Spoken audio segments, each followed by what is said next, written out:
Hey, everybody. Welcome back to another episode of Wellness Foreplay. We are Dr. Dondi and Marcy Nettles. Hi, we are going to be hosting this, and we are super excited because we're doing a multi-level platform broadcast today because we're going here on Zoom and Facebook. We're going there on Facebook, on mine, and we're going on Marcy's as well. And we're turning the audio into a podcast. So keep your eye open for Wellness Foreplay podcast on Apple Podcasts, Spotify, and everywhere where you catch awesome podcasts, because this one is going to be, but this is episode 4, like Marcy said. Yeah, so I'm a former detective and you are? I'm a former family wellness chiropractor. And so now we are investigating and coming up with all of the knowledge that we know will be useful for you as foreplay for your wellness. So yes, we're using a play on words there. Every single episode will come to you with a topic, and that topic we will have 4 specific questions for it that we're going to be answering for you. Okay. That's where the name comes from. Yeah. So this is actually episode 4. So welcome to episode 4. But really quick, before we get into episode 4, I just wanted to remind you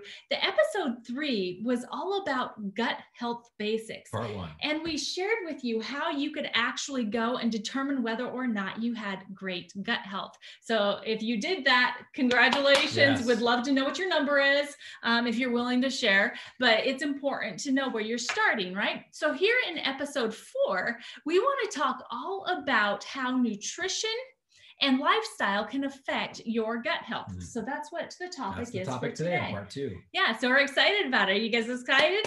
We are. So we're going to just dive right in here so that we can get these 4 questions handled for you in a timely manner, right?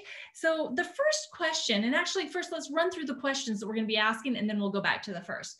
The first question is, when we say nutrition and lifestyle, what exactly do we mean? Now, question number 2 is, how does nutrition and lifestyle play a part in the health of your gut? It's a good question. Then number 3 is, what nutrition hacks can you implement to support your gut health?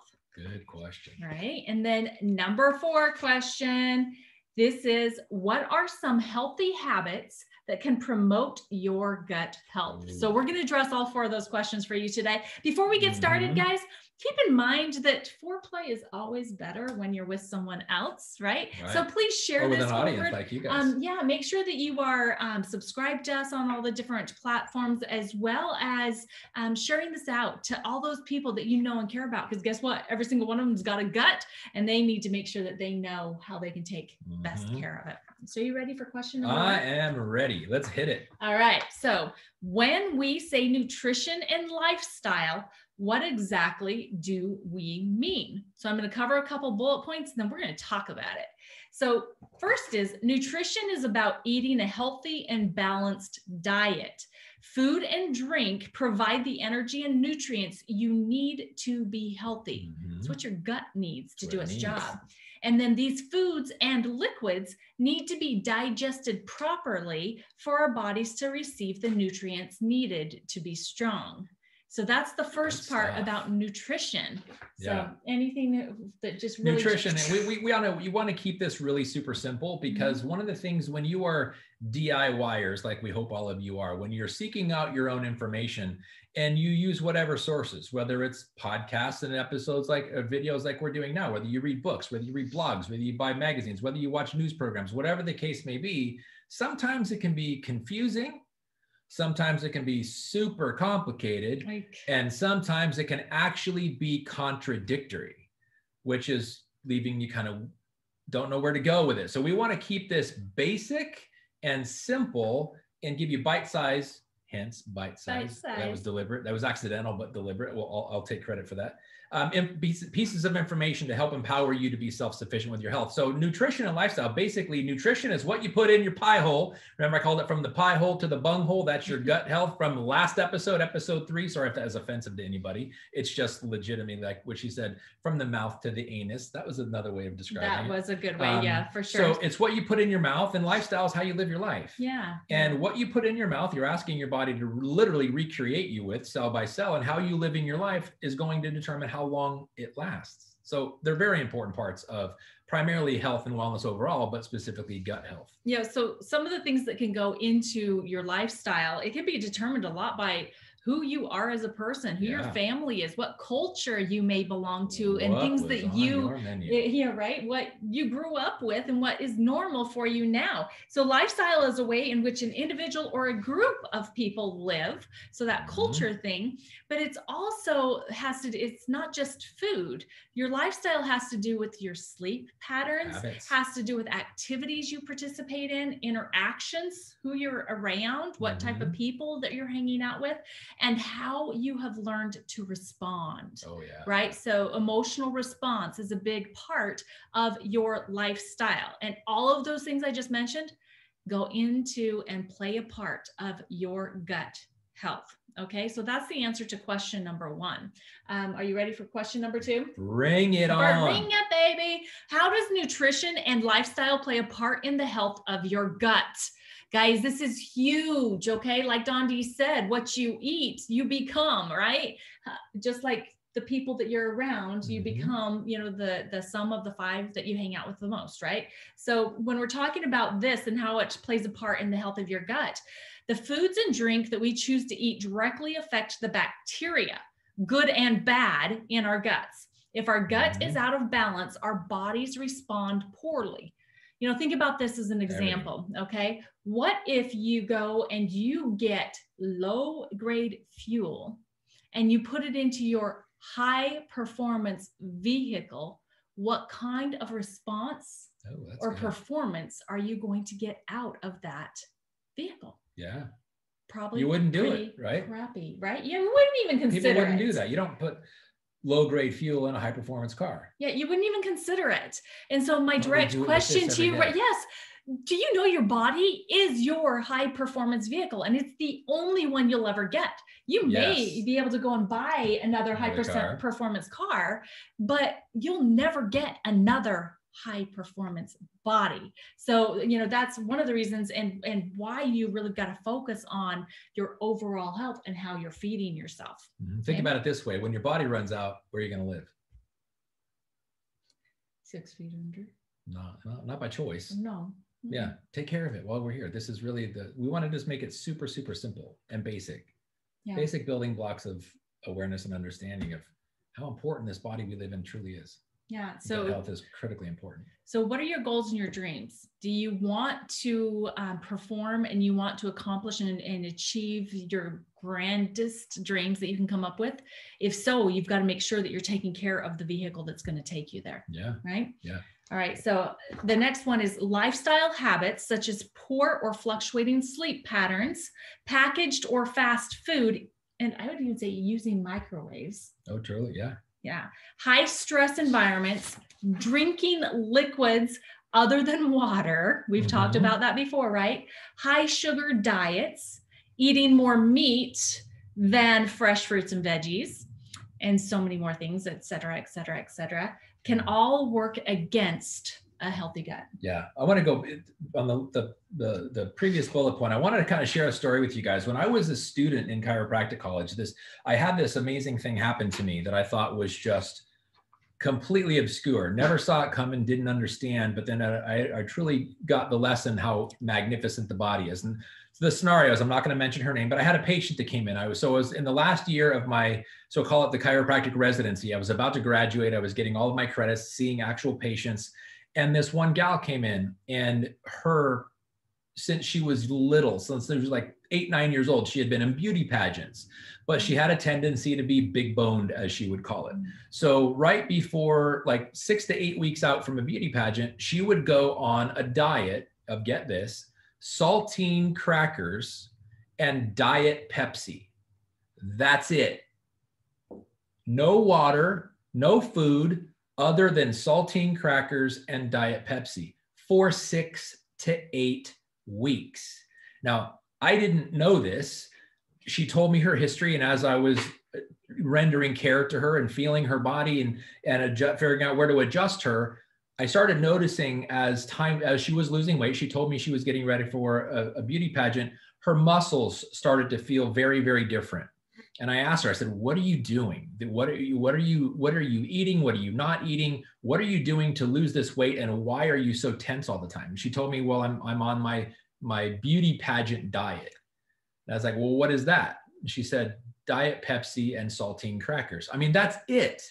And not a lot, just enough to stop her heart from stopping is literally all she was doing.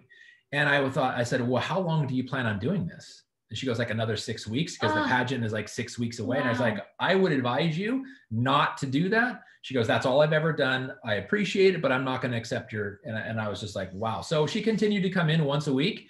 And I just watched it continually degrade as, yes, she was looking more and more lean, but her body was becoming so much more unhealthy. And at the end of the 8 weeks, when she had the pageant, she came back in, she had like a whole pizza to herself over the weekend and all kinds of stuff. She was a different person. Her skin color was back. She didn't have to spray on the fake tan and all that stuff. But I realized that when she was on the table, even with pizza, which is an upgrade from saltine crackers and Diet Pepsi, her musculature felt different. And I remember sitting in class going, oh my gosh, her body survived for 8 weeks with nothing but saltine crackers and Diet Pepsi. How miraculous is it that your body can take those building blocks and make blood and hair and skin and fingernails and heart muscles and all the other cells of your body, which replicate very, very quickly, can make it out of saltine crackers and Diet Pepsi. Our bodies are not healthy, but it figures out a way. So then that's when I thought, oh my gosh, what if it can do that, what if we gave it nothing but good stuff? And I started thinking about the 3 little pigs and the big bad wolf and what the house is made of. If it's made of straw, which is like saltine crackers and Diet Pepsi, one little challenge is going to tax it. It's like if she would have gotten sick, if something would have happened, she would have injured herself. It would have been very, very difficult to heal and just become healthy again. Or the wood house, which is maybe that's the pizza and beer version versus the saltine crackers and Diet Pepsi. But the brick house, which the big bad wolf couldn't blow down, is good nutrition, good sleep habits, good positive, optimistic thoughts all the time, drinking nothing but water, exercising regularly, movement. That's the difference, is the key building blocks of health directly relate to, because as I said on last episode, it's not what you eat that matters. It's what you absorb that matters, and what you absorb has everything to do with your gut. Yeah. Everything. Yeah. And the beautiful thing is that we have control over that. We have control over what we put into our bodies. It's voluntary. And so, yeah, it just takes a little bit of knowledge, right? And so that's what we're trying to do for you right now, is to give you a little bit of that knowledge that maybe you didn't have before. And I'm sure that many people around you don't have. So please make sure that you let others know where they can get this information, share it out with them. And if you're getting value from this, tag some people, invite them to come tune in live and share the show notes with them. When on the podcast version, we'll have all the show notes in it. So if you're getting value, share this out. We would truly appreciate that. Yeah. And on top of that too, guys, I wanted to lead into that you have the choice for yourself. But if you are either someone that goes to lunch with other people, or you are a parent or a grandparent, you actually now have this responsibility to start teaching some of these simple things to other people. And a lot of the times your best teaching tool is your example. So exactly. You first have to have the knowledge for yourself. So I just had a memory of a family dinner at a relative's house when they still drank cow's milk, and they tried to give it to my kids, and my kids they were probably like 4 and 7 at the time. They're like, no, we don't drink milk. That's cow pus. Oh no. And I remember. Okay, that's a little bit more than you probably just. That's what I trained them to say. You probably just blew some people's minds. They have no idea what you're talking about. Well, as I said on the last episode, humans are the only species of animals that drink the milk of another animal, and they drink milk past weaning. Neither of which should we do.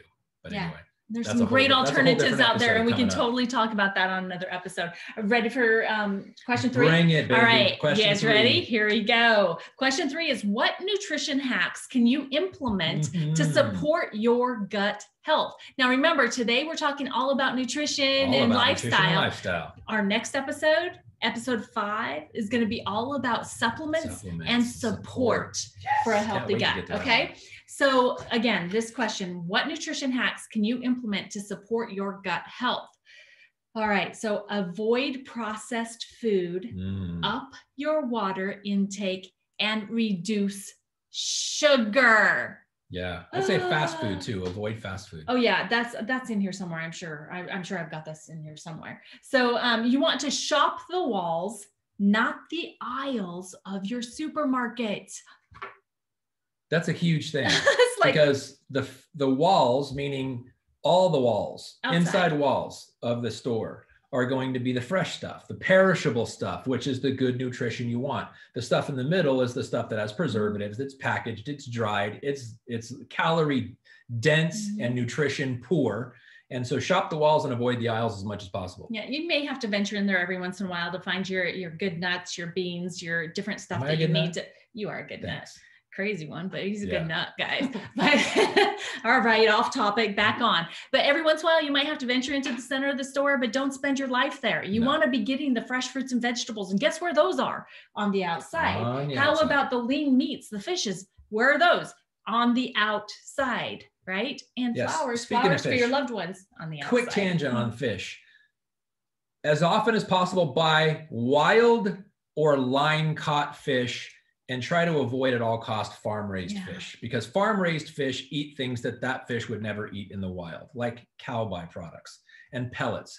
They eat wild fish eat wild food, and they don't eat wild food in a farm. And if you here's an assignment: next time you go to the counter where you're going to buy fish, look at the difference between farm-raised salmon. Salmon's a good example. Farm-raised salmon and wild-caught salmon, put them side by side and then read the fine print on the farm-raised salmon. It will say color added or color enhanced. Yeah. And it's still much paler than the line-caught wild salmon that has no color added. The color is added to make it look like the wild or line-caught, just so that because it's a visual thing. But try to avoid farm-raised anything as much as possible. Go for wild line caught fish. Yeah, and it's really a good idea that before you even go to the store, guys, know what you're going for. Good point. Right? And don't go hungry. Right? And that's not even in the notes. We're speaking to ourselves.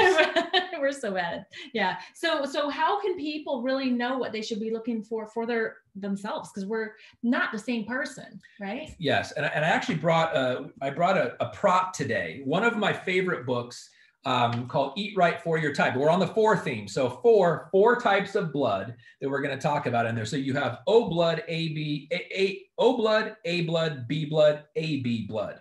And when you buy this book, it comes with a kit. So if you're not sure what type of blood you have, it comes with a little prick your finger and it'll tell you right there what kind of blood you have. But this is a guide for whatever blood you have. There's indicators in the book. It's a guide to follow. About 80% of the information is going to apply to you. And what you will find is once you understand what your blood type is, you'll realize the foods that you like will tend to be in your blood type. Just for cross-reference, go look at other blood types. It'll tell you what to eat in proteins, what to eat in fats, what to eat in carbohydrates, and what not to eat. Try to go by that and maybe even take this with you. Highlight this stuff and take it with you when you go shopping, because it will really, really help. And you're honoring your own physiology when you're putting the food into your body. Yeah. So when you it's by Dr. Diadamo. I'll give it a little closer. And it gives you shopping lists. It gives you all kinds of things to stay away from, things to go for, right? Yeah. And so some of these things that are really good for your gut and actually good for weight management too is high fiber foods. Yeah. Okay. It helps you feel full longer. Okay. So these are things like fruits, vegetables, and we would say ancient grains, because gluten is not something you want to be putting inside your body. Yeah. Because of gluten, celiac problems and just other autoimmune problems coming from gluten. And isn't it harder to digest? It is, yeah. So it is, because it's just not the same. The ancient grains are as pure as they can be, and the more modified and GMO have just become super, super calorie and nutrition deficient. Yeah. Just bad stuff. Not good. And like I said, weight management, it's good for helping you feel full longer. Okay. Are you talking about chewing food yet? Nope, not You're going yet. to though, right? Not yet. Yep, okay. We are. And then fermented foods, guys. Fermented foods, I should have brought some kombucha. We are learning. Yeah, we've got some. Well, they can't really see it. It's a dark glass, but it's really important for you to know that you need to balance out the bacteria in your gut. And so fermented foods such as kimchi, sauerkraut, yogurt, and kombucha are great dietary sources of probiotics and postbiotics. And that's something we're going to be covering in the next episode. We're going to be talking about pre, pro, and postbiotics. And maybe you only knew that there was probiotics. There's so much more out there to help you have a healthy gut. And so making sure that you're putting the right foods into your body, though, that can help balance you out, that's going to help everything work that much better. Yeah. And then one of the things that we wanted to really mention here too is that sometimes you can have food intolerances or allergies that are causing problems inside of your gut. And so if you are feeling like you've got this bloat happening after you eat certain foods or something like that, you just might have an intolerance.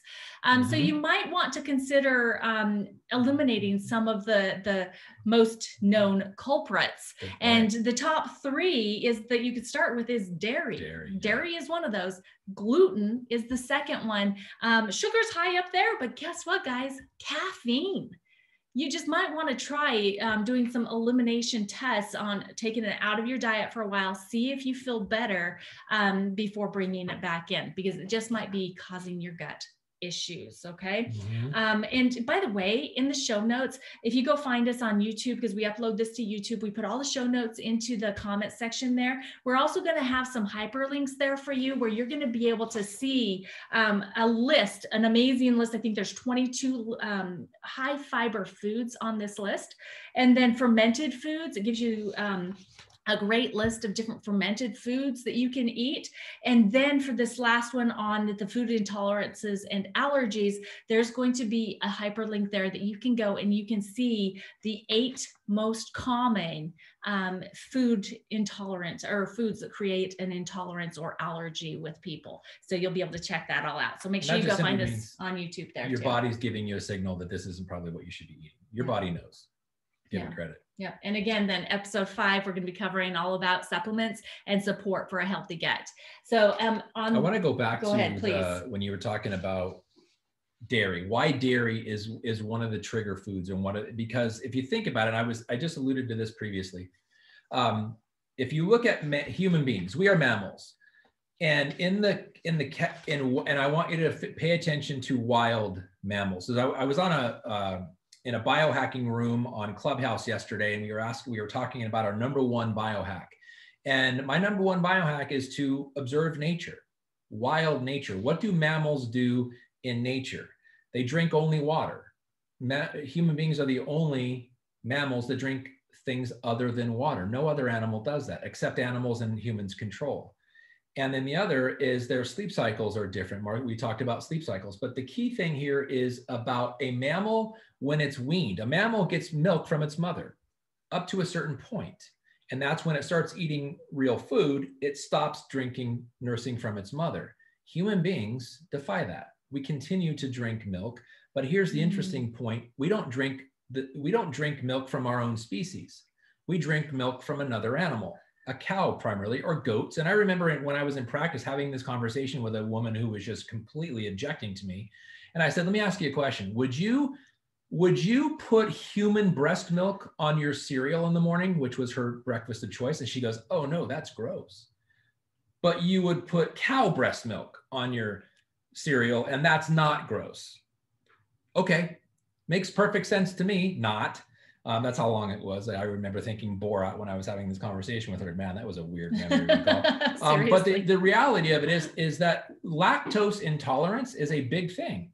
It's why dairy causes so many allergies. Children who do not consume dairy have a much less incidence of tubes in their ears, ear infections in general, and being sick.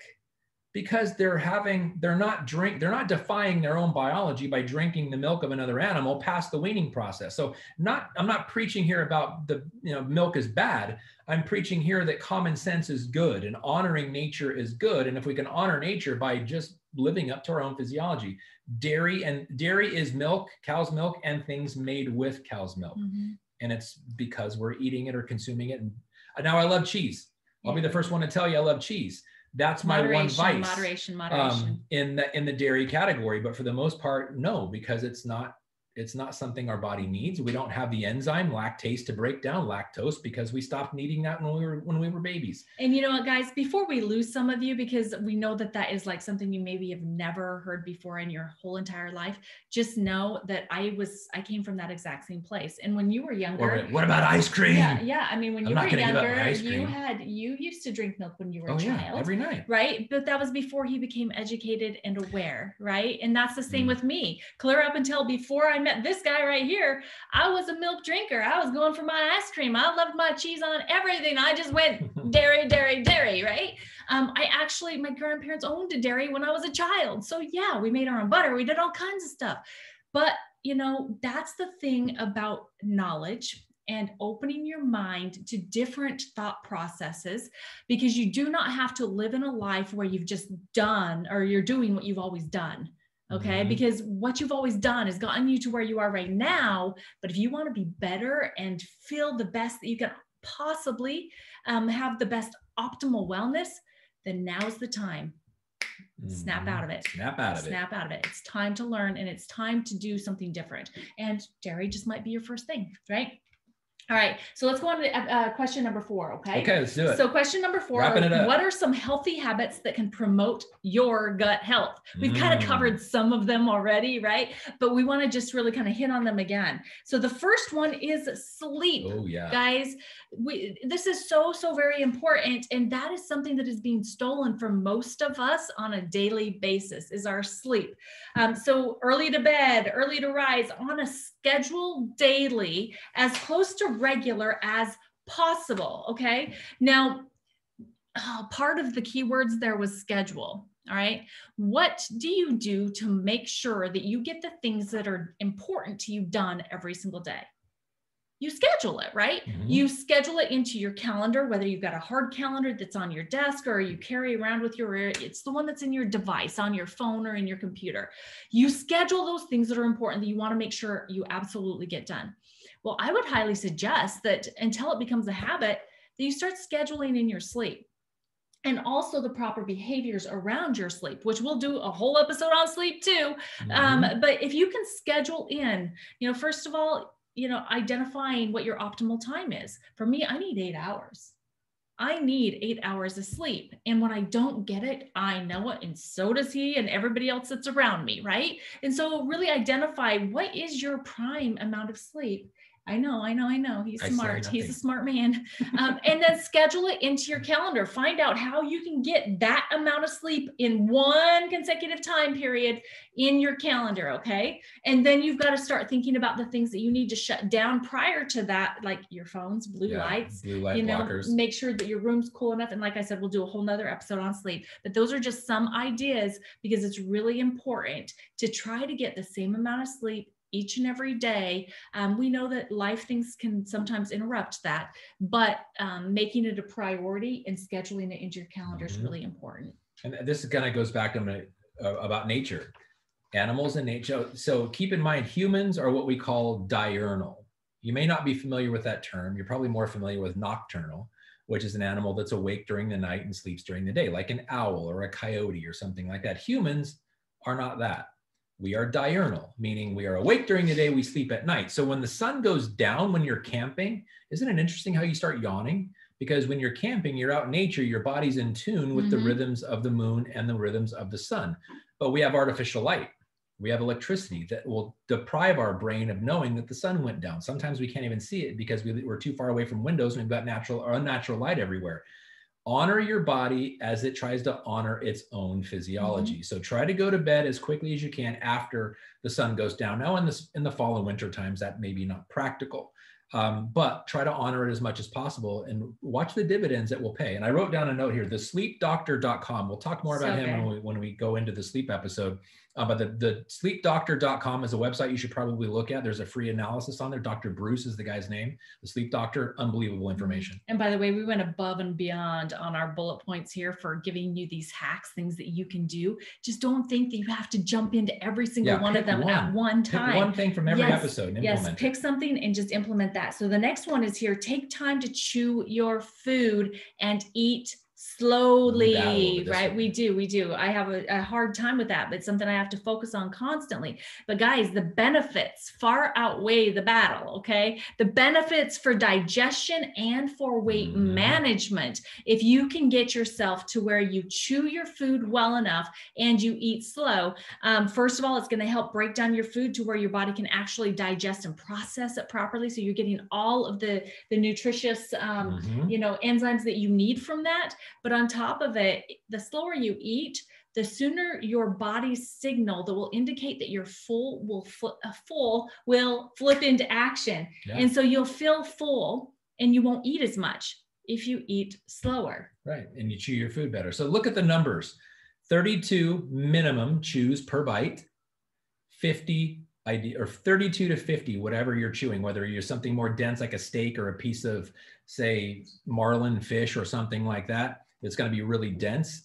Shoot to the 50. If it's something where it's mostly vegetables or lean proteins and not as dense, 32. So try for 32 chews minimum. Turn everything you're chewing into liquid, because digestion and gut health starts in the mouth.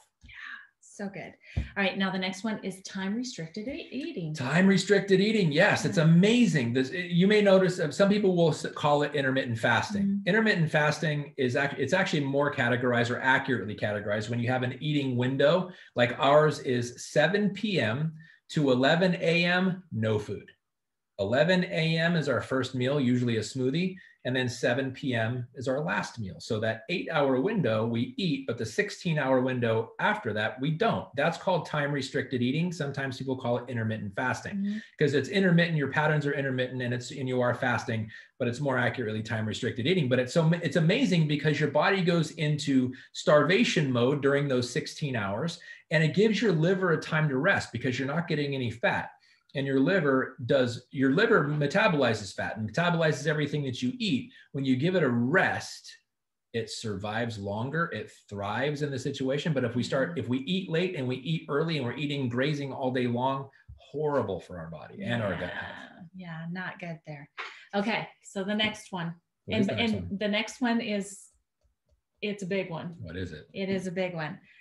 Reduce your alcohol intake. Oh yeah. Okay. The reasons behind this is, alcohol actually feeds the bad bacteria in your gut. And by feeding that bad bacteria, it can often make you feel bloated and have you gain weight.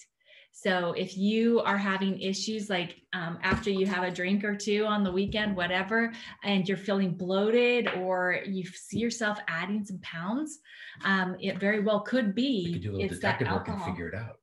Yeah, it's that alcohol that you're drinking. So really look at that and cut back on that.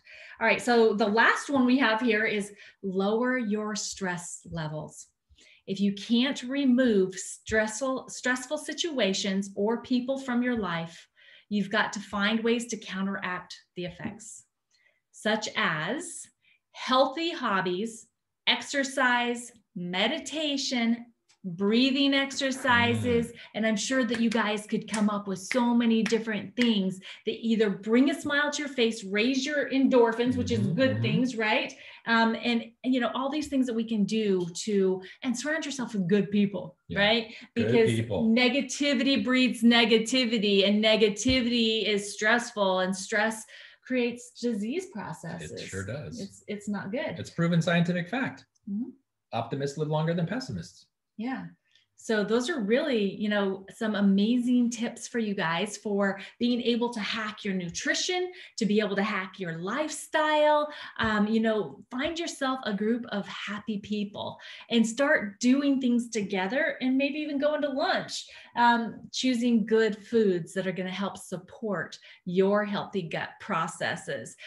Guys, we are so excited because we know that this knowledge that you have now gained is the foreplay that you're going to be able to put into action that's going to help you get the optimal wellness that every single one of us so desires. So thank you so much for joining us on episode 4. Is there something you want to close out with? Yeah, I wanted to close out with water. I bought this book when I was in chiropractic college. It's called Your Body's Many Cries for Water, but I love the subtitle. You are not sick, you are thirsty. Don't treat thirst with medications. It's a really cool book because, again, we're going to go back to wild animals. Mammals in the wild only drink water. Human beings drink things made with water as well as water.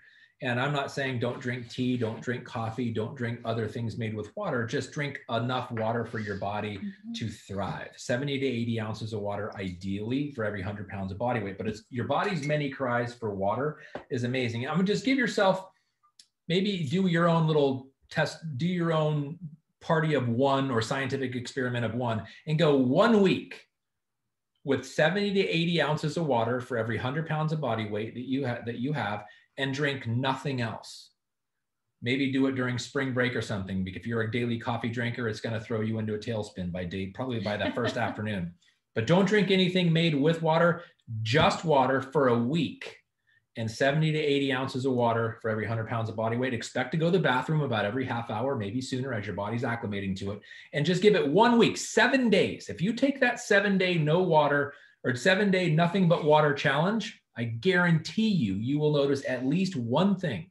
Even for people that have no symptoms, no back pains, no problems, no nothing, I guarantee you'll notice at least one positive thing happen in your health, and you're going to go, oh my gosh, that has to do with just water and eliminating everything else. Yes, seriously. Now give it 7 days, because it may take you 3 or 4 to get off the coffee cravings that you're having, or the withdrawals that you're having from caffeine. You may even have a headache, but just trust me. You don't trust me. Trust your own body. Yep. Give it 7 days. Give your body 7 days to recuperate. And by the end of that 7th day, I guarantee you're going to notice at least one, usually way more things, just by having only water and eliminating everything else for 7 days. Take the challenge. And by the way, remember, caffeine is one of those trigger foods too. Yes, so it's one of those that you should be cutting out anyway, or at least cutting and it back, ideally right? alkaline water. We'll talk about that on another episode later. All right, guys. So thank you so much for joining us on this episode of your wellness foreplay, because we know that knowledge is the foreplay to your wellness. And you can find this episode and all of the ones that we've done so far on basically all of our social media platforms. You've got us here on Facebook that we're on live with right now. And maybe you're listening to us on the podcast, which podcasts, where are we going to be found? We're going to be on Apple Podcasts, Spotify, Stitcher, Pandora, iHeartRadio, everywhere they have podcasts, you're going to find it. Yeah. So we would love for you guys to go and subscribe there and give us a review. And then of course on Clubhouse, we're both on there. You can find us there. Marcy Mon Nettles, Don D Nettles, DonDandMarcy.com is coming soon, as well as you can find all of these episodes on YouTube under Don D and Marcy Nettles. And there is where you'll also be able to find the show notes that will have all those hyperlinks for you for the different things that we talk about during the episode. So thank you guys for joining us. See you guys. Oh my gosh, my baseball coach from high school.